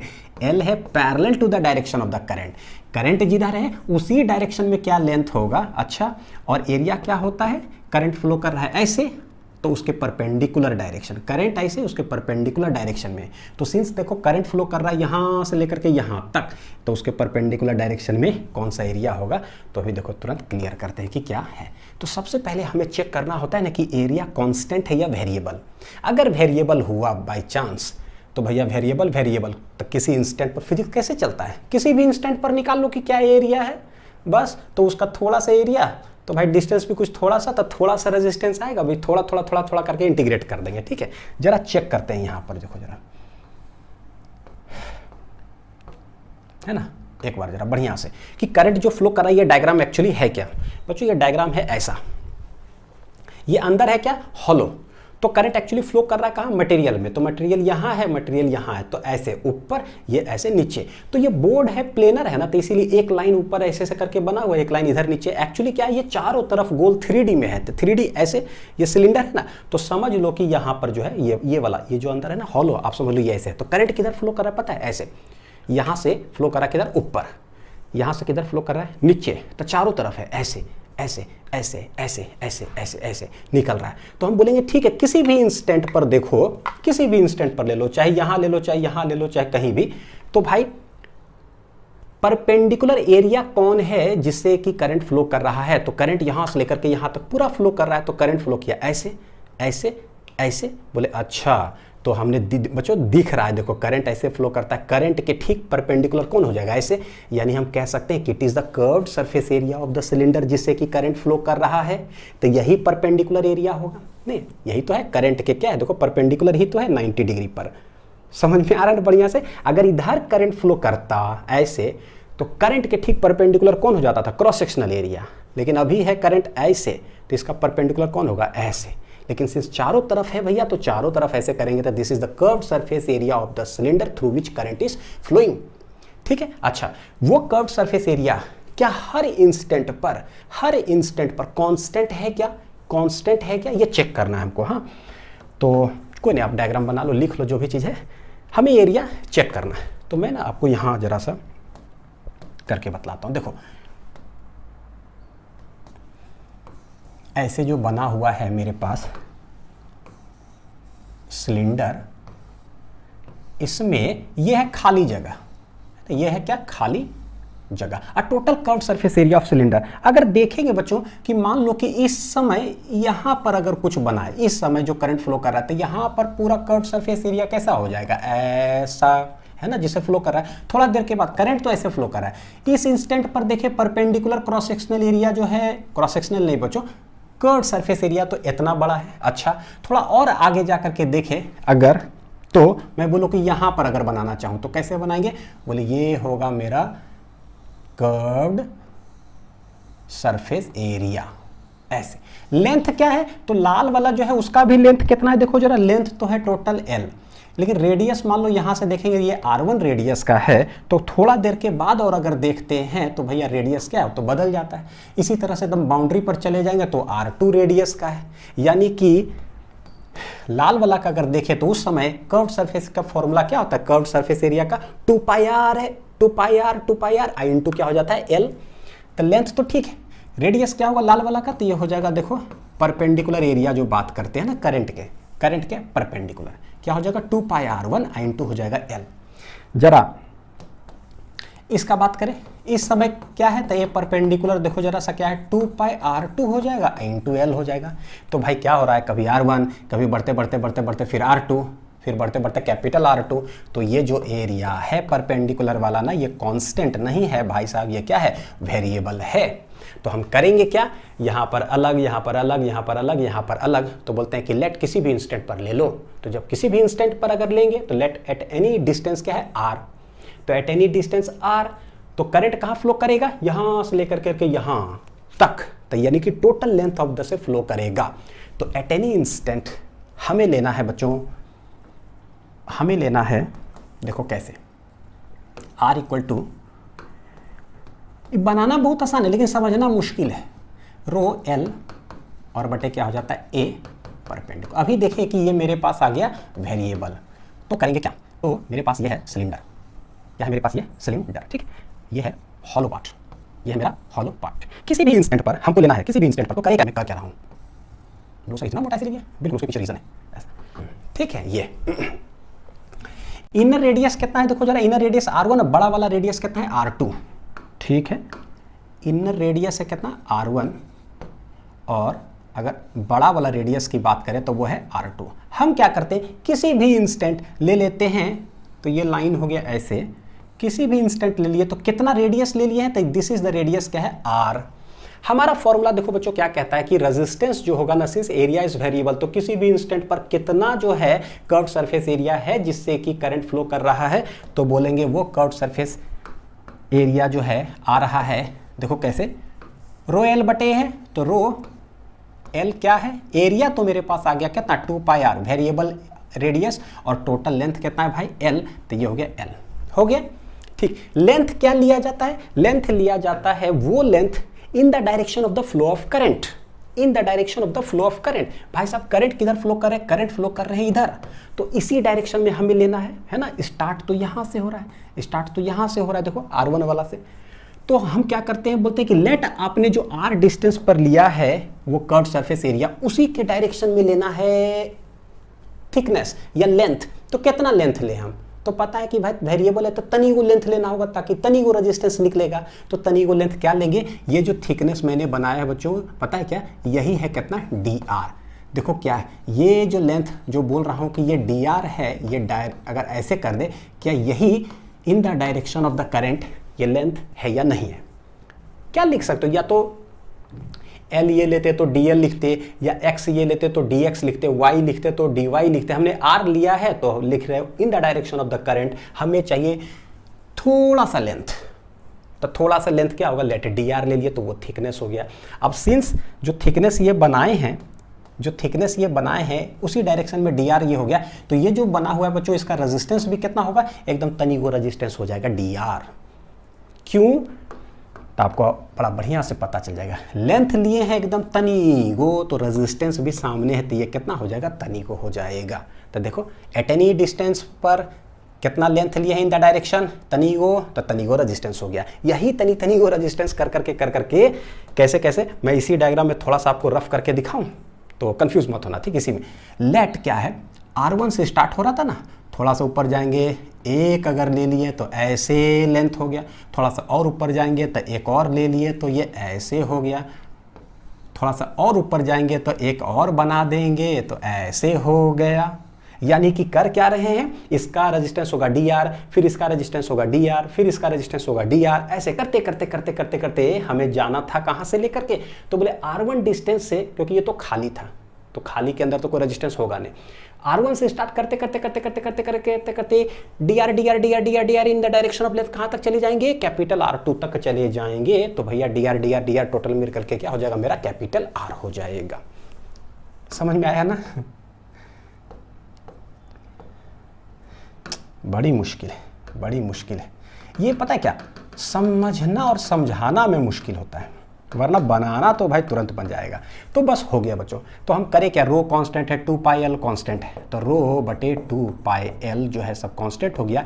इंटीग्रेशन में क्या आ जाएगा, dr बटे r। तो देखो ये dr मेरा टोटल रेजिस्टेंस बन जाएगा, तो टोटल रेजिस्टेंस हो गया r रो बटे 2 पाई L। इंटीग्रेशन कहाँ से करोगे, तो ये जो dr है R1 से लेकर के R2 तक, तो R1 से लेकर करके R2 तक। तो dr बटे r क्या होता है, ln r, जैसे कैसे dx बटे x ln x, natural logarithm of x। तो r में है तो ln r, R1 से लेकर के R2 तक, ये हो जाएगा रो बटे 2 पाई एल, रो बटे 2 पाई एल ln r। तो पहले सब्सटीट्यूट करेंगे बच्चों, ln r2 माइनस क्या हो जाएगा ln r1, ln r2 minus ln क्या है r1। Hence log a minus log b क्या आता है, log a बटे b। तो रो बटे 2 पाई एल एल, ये हो जाएगा ln r2 बटे कितना हो जाएगा r1। तो ये हो गया है फाइनल रेजिस्टेंस। और ये रेजिस्टेंस कहाँ से कहाँ के बीच में निकलता है पता है, ये जो इनर सरफेस जो यहाँ से लेकर के कहाँ तक है, आउटर सरफेस के बीच में, तभी D R D R D R D R कर करके ऊपर जो है ऐड हुआ है। तो देखो बनाना बहुत आसान है, एक बार चीजें समझ में आ गई कि कौन सा लेंथ कौन सा एरिया, ठीक है, जिससे करंट फ्लो कर रहा है। आते हैं अब है बच्चों नेक्स्ट हमारे पास जो टाइप है वो है टाइप नंबर 5।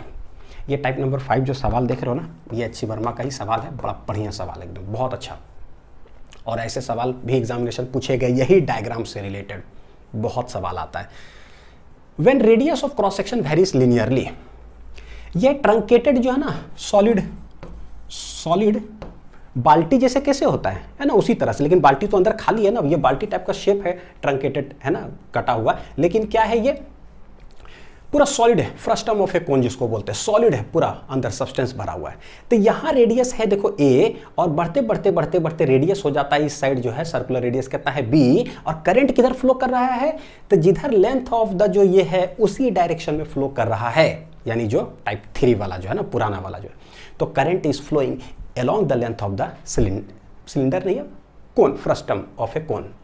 लेकिन पॉइंट वाला बात क्या कि क्रॉस सेक्शनल एरिया पर मेरा नजर जाना चाहिए। सिंस जो करंट इधर फ्लो कर रहा है तो इसके ठीक परपेंडिकुलर में देखें तो क्या एरिया क्या है, कांस्टेंट है या वेरिएबल है। तो बच्चों करंट के ठीक परपेंडिकुलर देखेंगे तो यहाँ क्रॉस सेक्शनल एरिया क्या है, पाई बी स्क्वायर, और करंट के परपेंडिकुलर यहाँ देखेंगे तो पाई ए स्क्वायर। तो कभी एरिया पाई ए स्क्वायर होता है और फिर एरिया बढ़ते बढ़ते बढ़ते बढ़ते बढ़ते पाई बी स्क्वायर हो जाता है, यानी एरिया इज वेरिएबल। जैसी एरिया इज वेरिएबल, समझ में आ रहा है कि क्या करना है, पहले तनिको रेजिस्टेंस निकालेंगे, जोड़ जोड़ जोड़ करके पूरा कर देंगे आंसर। तो हमको इसको करना क्या है, देखो radius of a cross section varies linearly from a to b, a से लेकर के बी तक चला जाता है। रेजिस्टिविटी है किसका, rho. Assuming that b minus a is very very less than l, find its resistance. क्या करें हम, तो बोलते हैं क्या, सिंस इनिशियल एरिया अगर देखोगे है पाई ए स्क्वायर और बाद में उस साइड एरिया अगर देखें तो पाई बी स्क्वायर है, तो भैया एरिया यहाँ से पता चलता है कि ये है वेरिएबल, और आर का फॉर्मूला जो होता है वो होता है रो, एल पैरेलल में लेना होता है और एरिया जो है perpendicular to the flow of current. लेकिन सिंस ये हो गया वेरिएबल तो समझ में आ रहा है कि हमें कुछ न कुछ अलग करना होगा। ठीक है, तो करें क्या बच्चों, तो जैसे ही वेरिएबल है तो करंट ऐसे जा रहा है, करंट ऐसे जा रहा है, उसके परपेंडिकुलर, तो उसके परपेंडिकुलर हो जाएगा ऐसा, तो वो क्रॉस सेक्शनल एरिया हमें ऐसा लेना है। कब, किसी भी इंस्टेंट पर, तो किसी भी इंस्टेंट पर, तो since it is x axis ऐसे ना, देखो एक्स, तो बोलेंगे किसी भी इंस्टेंट पर, तो बोलते हैं कि लेट एक्स डिस्टेंस पर गए, यहाँ से एक्स डिस्टेंस पर गए और इसके ठीक करंट के परपेंडिकुलर में जो है हम क्या लेते हैं, क्रॉस सेक्शनल एरिया। ये क्या हो जाएगा पता है, area perpendicular at any instant. तो ये कैसा होगा, सिंस ये सॉलिड है, बाल्टी टाइप का है लेकिन ये सॉलिड है, तो सॉलिड है देखो ऐसा कर करके सर्कुलर शेप का, अगर वहां पर क्रॉस सेक्शनल एरिया लेंगे तो सोचो कैसा बनेगा। ये लग रहा है कि डिस्क जैसा बनेगा, सर्कल नहीं डिस्क, क्योंकि अंदर पूरा मटेरियल भरा हुआ है। और डिस्क का क्रॉस सेक्शनल एरिया क्या होता है, उधर से देखो जरा क्या है, pi r square, pi r square, circle ही होगा। तो ये देखो जो है ऐसे में अगर बनाऊं,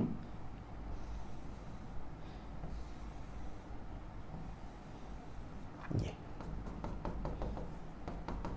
हालांकि पूरा भर जाएगा ये, ठीक है पूरा, ये क्या है पता है, ये है डिस्क, और इसका रेडियस कितना होगा, रेडियस कितना होगा बच्चों, रेडियस लेट वेरिएबल है वो कितना है आर। ये तो हम ये कह सकते हैं क्या, एट एनी इंस्टेंट पर जो हम ले रहे हैं बच्चों एरिया परपेंडिकुलर वो होगा कितना, पाई आर स्क्वायर, जिसमें कि आर है वेरिएबल। एक तो ये समझ में आया, ठीक है। अब जैसे ही इन द डायरेक्शन ऑफ अगर करंट हमने एरिया ले लिया तो पाई आर स्क्वायर आया, जिसमें आर वेरिएबल है। लेंथ क्या लेते हैं, in the direction of the current ही छोटा सा लेंथ, तो in the direction of the current छोटा सा लेंथ, तो कैसे ले लें, क्या ले, तो बोले कि भाई इतना सारा चीज़ हो जाता है ना कि यहाँ से यहाँ तक ये कितना है x, तो इसी डायरेक्शन में छोटा सा लेंथ कितना ले लेंगे dx in the direction of the current जो वेरिएबल है। जैसे उस समय ले रहे थे ना r dr, तो भैया x पर जाकर के इन द डायरेक्शन में छोटा सा लेंथ ले लेंगे कितना dx, क्या ले लेंगे dx। तो बना लीजिए इसको डायग्राम को बच्चों। तो क्या हो जाएगा भाई r इक्वल टू, देखो बच्चों क्या होने वाला है, रो तो रो है ठीक है, लेकिन length in the direction of the current तनी को लिए, एरिया उसके परपेंडिकुलर लिए, तो ये आ गया पाई r स्क्वायर आ गया। तो रेजिस्टेंस भी सिंस तनी को लेंथ लिए हो तो उसका तनी को रेजिस्टेंस हो जाएगा कितना, ये है dr। तो दिस इज इक्वेशन नंबर 1। यहाँ पर हम लोग देखते हैं क्या हो गया, पता है आंसर आ भी गया, लेकिन थोड़ा सा टिपिकल ये हुआ कि ये भी वेरिएबल हो गया और ये भी वेरिएबल हो गया। भैया इंटीग्रेट हम करें कैसे, दो वेरिएबल हो गया, वेरिएबल तो हमें एक चाहिए, एक वेरिएबल लाएंगे कहाँ से, तो कोई ना कोई उपाय करो कि r और x में उठा करके कुछ व्यवस्था करो जिससे कि एक वेरिएबल में कन्वर्ट हो जाए। ठीक है, तो हम करते क्या हैं, तो मैं ना दूसरा डायग्राम आप लोग को जरा सा बनाता हूं। देखो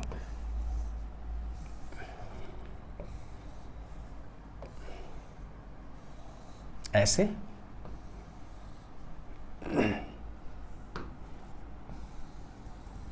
इधर करंट फ्लो कर रहा है, हम लोग क्या किए हैं यहां से यहां x लिए हैं ऐसे कर करके, और ये है मेरा थोड़ा सा लेंथ कितना है dx, और ये है ऐसे जो है रेडियस मतलब ये एरिया। ठीक है, देखो बच्चों क्या है, यहां पर है ये a और यहां पर है ये रेडियस टोटल कितना है b। ठीक, वेरिएबल जो हम ले रहे हैं ये है r, तो क्या हम कह सकते हैं ये जो रेडियस r जो वेरी करेगा कहां से कहां तक वेरी करेगा, बोले शुरू में कहां है, ये है r इक्वल टू a, और ये बढ़ते बढ़ते बढ़ते बढ़ते r जो है कहां तक जाएगा, r इक्वल टू b तक, यानी r भाई साहब बढ़ रहे हैं कहां से कहां तक, a टू b, और ये है मेरा वेरिएबल वेरिएबल वेरिएबल वेरिएबल। ठीक है, और dx ये तो अपने आप में वेरिएबल है ही, कहां से कहां तक, तो हमें पता चलता है dx dx dx का, यहां से चालू करेंगे dx dx dx dx dx dx dx चल जाएंगे यहां तक, तो व्हाट इज टोटल लेंथ, तो टोटल लेंथ दे के रखा है कितना है l। लेकिन हम करते क्या है, दोनों में कुछ रिलेशन निकालने की कोशिश करते हैं, एक वेरिएबल, तो देखो क्या करेंगे, ये है जो हम मान लेते हैं इसको, पता है क्या, लेट इसको मान लेते हैं ओरिजिन, इसको मान लेते हैं एक्स एक्सिस, स्वाभाविक एक्स एक्सिस जैसा फील भी आ रहा है, और इसको मान लेते हैं पता है क्या वाई एक्सिस। तो वाई एक्सिस में मेरा क्या वेरी कर रहा है, आर इज वेरिंग, और एक्स एक्सिस में जो है क्या वेरी कर रहा है, तो dx dx dx यानी एक्स इज वेरिंग।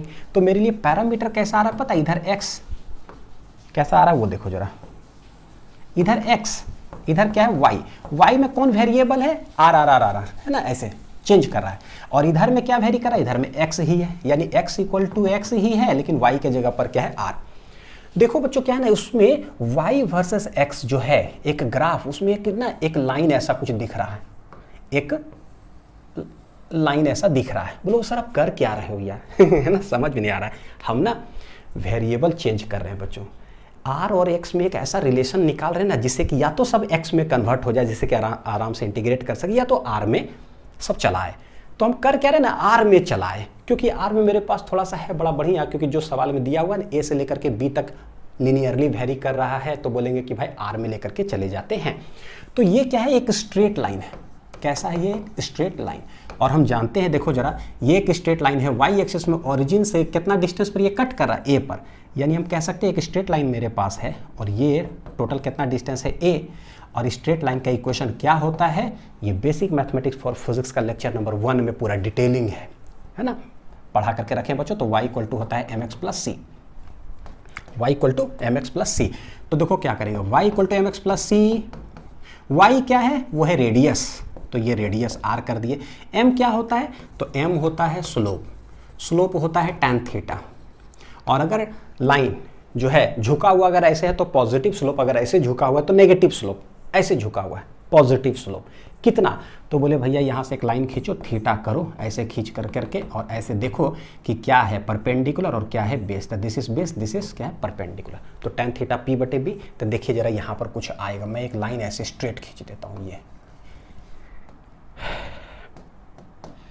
ये है थीटा, ये लाइन ऐसे मैंने खींच दिया, देखो क्या है, ये है a और ये टोटल लेंथ कितना है b, तो टोटल है b में से a माइनस कर देंगे, तो ये जो है वो हो जाएगा b माइनस a, दिख रहा है क्या बच्चों, टोटल है b, उसमें से a माइनस कर दें तो ये लेंथ कितना हो जाएगा b माइनस a, और यहाँ से लेकर के यहाँ तक ये लेंथ कितना है l, तो ये l, तो tan थीटा परपेंडिकुलर बटे बेस, परपेंडिकुलर बटे बेस, तो ये आ गया परपेंडिकुलर बटे बेस करेंगे तो ऊपर है देखो b माइनस ए और डिवाइडेड बाई क्या हो जाएगा l, यानी जहाँ m है वहाँ हम ये लिख सकते हैं, तो ये हो जाएगा b minus A divided by l into x की जगह पर तो x ही है प्लस c होता है y इंटरसेप्ट, y एक्सिस में लाइन कितना दूर पर काट रहा है तो वो क्या है a, तो ये हो गया a, तो r इक्वल टू आ गया ऐसा, देखो r और x में एक रिलेशन आ गया ना।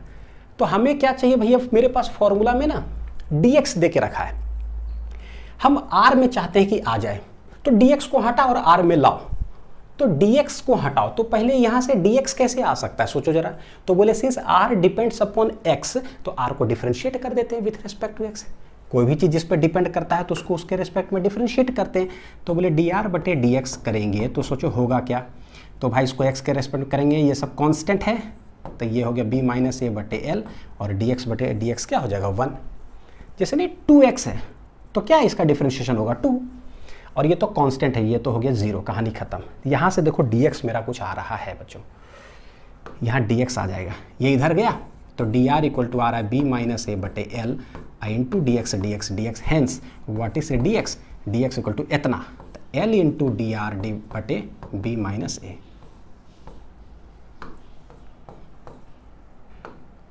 ये हो गया कितना ही है, तो यानी कि जो वहाँ पर आया है उसमें हम dx के जगह पर लिख सकते हैं l बटे बी माइनस ए इंटू डी आर, एल बटे बी माइनस ए इंटू डी आर, हेंस ये देखो जरा पाई आर स्क्वायर है, ये कितना आएगा l बटे बी माइनस ए इंटू क्या हो गया डी आर, dx के जगह पे रिप्लेस कर दिए, तो ये मेरा निकल गया छोटा सा रेजिस्टेंस। बहुत अच्छा लेवल का सवाल है, हमको इंटीग्रेट करना है, तो देखो l क्या है constant, pi constant, b minus a constant, तो rho l divided by pi b minus ए, ये सब कांस्टेंट है भैया, वेरिएबल हो गया dr और नीचे क्या है r स्क्वायर, तो इंटीग्रेशन सिर्फ किसका होने जा रहा है बच्चों, इसका होने जा रहा है r और r को ऑस्कर मिल गया हमको ऑस्कर कब मिलेगा, जब बोले a से लेकर के r इंटीग्रेट करते चले जाएंगे b तक, तो पूरा जो है रेजिस्टेंस निकल जाएगा, पूरा क्या है रेजिस्टेंस निकल जाएगा, तो r इक्वल टू ए से लेकर के b तक इंटीग्रेट कर दो, तो लिख लेते हैं, तो इसका इंटीग्रेशन देखो अलग में लिखूं, dr बटे आर स्क्वायर का इंटीग्रेशन होता क्या है, तो ये चला जाएगा r to the power minus 2 ऊपर चला गया, तो भाई इसका integration r to the power minus 2 plus 1 divided by minus 2 plus 1, देखो क्या होगा, ऊपर r के पावर माइनस 1 है ना, नीचे भी माइनस 1, यानी कि माइनस आ गया ये, और r के पावर माइनस 1 को क्या लिखोगे 1 बटे r, ये बहुत बार यूज होता है, तो 1 बाई आर स्क्वायर का इंटीग्रेशन माइनस 1 बटे आर, लिखते चले जाइए अब, तो rho l divided by pi b minus a, तो इसका इंटीग्रेशन आया माइनस 1 बटे आर ए से लेकर के बी तक, तो rho l divided by pi b minus a, देखो अगर ये माइनस नहीं रहता ना तब कैसे लिखते पता है 1 बटे बी माइनस 1 बटे ए, लेकिन सिंस माइनस लगा हुआ यानी कि पलट देंगे, तो 1 बटे बी माइनस ऐसे नहीं लिखो, 1 बटे ए माइनस 1 बटे बी कर दो, ये भी बहुत बार आया है, ठीक बच्चों, लिखो मैं डायरेक्ट, तो फाइनल माइनस इनिशियल इधर लिखते, लेकिन माइनस है ना तो पलट करके लिखो, तो ये आ जाएगा 1 बटे ए माइनस 1 बटे बी, अगर दिक्कत हो तो आप माइनस बाहर लिखो, फिर लिखो 1 बटे बी माइनस 1 बटे ए, फिर माइनस अंदर डालो तो यही आएगा, सॉल्व करिए, रो एल बटे पाई बी माइनस ए, ये क्या आ जाएगा नीचे ए बी एलसीएम, ए गया तो ऊपर बी नीचे ए, ऐसे ये देखो क्या आ रहा है बच्चों बी माइनस ए, तो ये बी माइनस ए उड़ जाएगा, हेंस आंसर रो एल बटे पाए, और ये क्या हो गया ए बी, तो दिस इज द टोटल क्या हो जाएगा रेजिस्टेंस, रो एल बटे क्या है पाई ए बी, समझ में आ गया ना। तो बस यही है कि एक पैरेलल डायरेक्शन में करंट है तो थोड़ा सा आसानी हो गया था, अगर जिधर लेंथ है उसके परपेंडिकुलर डायरेक्शन में फ्लो करता है तो देखना पड़ा, क्रॉस सेक्शनल एरिया वेरी करता है तो थोड़ा करके निकाले, इसमें क्या है कि रेडियस ऐसे चेंज कर रहा है तो एक रिलेशन दोनों में निकालना पड़ गया कि ये ठीक। अब इस सवाल के अंदर अगर देखोगे ना तो यहाँ पर एक चीज़ है जिसके बारे में मैं आप लोग को बता ही दूँ बच्चों, कि है ना थोड़ा सा डाउट ना चले मन में कि सर इसका यूज़ तो नहीं हुआ, इसका यूज तो हुआ नहीं कि assuming that b minus a is very very less then, इसका तो यूज किए नहीं। तो बच्चों देख रहे हो हमने क्या किया था, जो dx और r है ना, ये dx को हटा के r के रूप में लेके चले गए ना, तो ये आसान इंटीग्रेशन हो गया। लेकिन अगर x के रूप में अगर करते ना, तब जाकर के जो है इसका क्या होता है, थोड़ा सा यूज होता है ना, तो जरूरी नहीं। चलो जिधर से हो जाए उधर से ठीक ठाक है, जिधर आसान स्टेप हो वो हमने सॉल्व कर दिया। ठीक, तो यहाँ पर ये लेक्चर कंप्लीट होता है। अच्छे से सारे क्वेश्चंस को बच्चों प्रैक्टिस करिएगा, ठीक है, ताकि जो है ना कॉन्फिडेंस आ जाए धीरे धीरे। और फिर डीपीपी में भी सवाल रहेगा, तो यही सब कॉन्सेप्ट और ट्रिक्स जो सीखे हो उठा करके उसको बनाने की कोशिश करना, ताकि और हम लोग तेज बनेंगे। ठीक चलिए मिलते हैं अगले लेक्चर में। अच्छे से पढ़ाई करते रहिए। Thank you.